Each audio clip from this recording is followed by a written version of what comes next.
Several years ago, I was living in Rome on sabbatical, and I was in a cathedral, one of the cathedrals in the city, and this father and his daughter walked in. They were speaking in English. They were clearly American tourists. She was maybe 4 or 5 years old, and they were looking at the decorations, looking at the stained glass. And at one point, I overheard the daughter say to her father, "Daddy, who's that man on the stick?"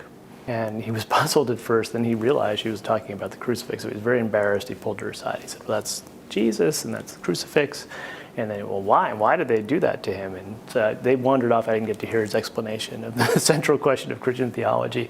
But after they left, I actually looked up again at the crucifix and thought, that is a little odd. I mean, why is the central symbol of Christianity this rather gruesome image, especially in Catholic iconography?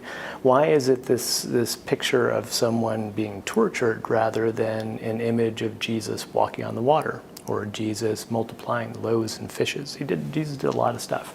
So why are they focusing on the crucifixion? Now, the standard answer would be, well, the crucifixion is centrally important to Christian theology. It's the key to Christianity. But that really just pushes the question back. Why is the crucifixion central to Christian theology? I think one way to think of the scientific approach to religion, it's looking at religion from the perspective of a 5-year-old. Scientists are like 5-year-olds. They ask why about everything. They don't just accept that human beings have religious belief and behavior. They say why, and they ask questions about it. Why do religions focus on sacrifice? Why is sacrifice so important as in the crucifixion?